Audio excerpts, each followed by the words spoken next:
नमस्कार, नमस्ते. Phaltan YouTube channel मध्ये मी राजकुमार गोपने आपलं स्वागत करतो.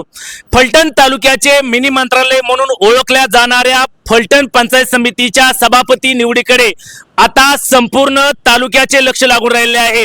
नुकतीच फलटण पंचायत समितीची निवडणूक अतिशय मोठ्या चुरशीने या ठिकाणी संपन्न झाली आणि यामध्ये दोन्ही गटांना 8-8 जागा जिंकून या ठिकाणी सभापती कोण होणार याकडे संपूर्ण लक्ष लागून राहिलेले आहे. प्रामुख्याने या निवडीकडे संपूर्ण तालुक्याचे लक्ष लागून राहिलेले आहे.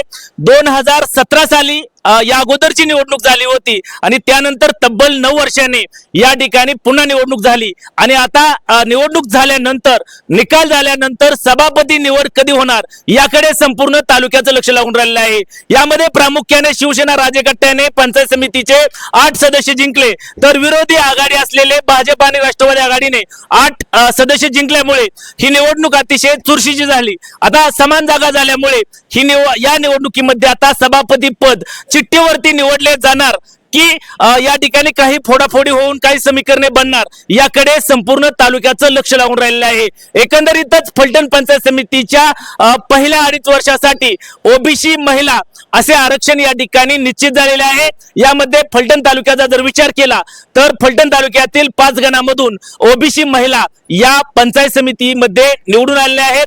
यामध्ये प्रामुख्याने राजेगड शिवसेनेकडून पुष्पा चोपडे, त्याचबरोबर स्वाती आटोळे आणि विजया सोनवलकर अशा 3 महिला या ठिकाणी निवडून आलेल्या आहेत.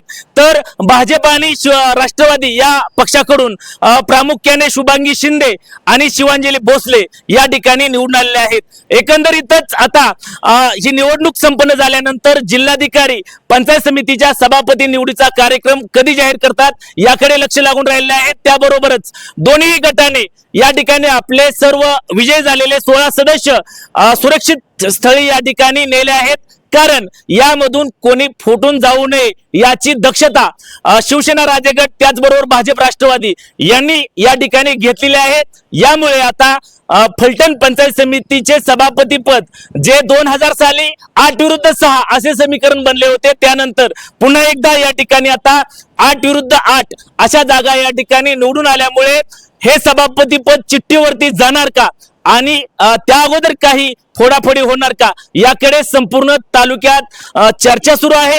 त्याचबरोबर सभापतीपदी या ठिकाणी चोपडे भोसले त्याचबरोबर आटोळे सोनवलकर की शिंदे यापैकी कोणाची वर्णी लागणार याकडे संपूर्ण तालुक्याचं लक्ष लागून राहिलेलं आहे. याबरोबरच आता ही निवडणूक जिल्हाधिकारी कधी जाहीर करतात आणि प्रत्यक्षात फलटणच्या या मिनी मंत्रालयाचे सभापती पदाचा पहिला 2.5 वर्षाचा मान या ठिकाणी कोणाला मिळतोय याकडे लक्ष लागून राहिलेलं आहे.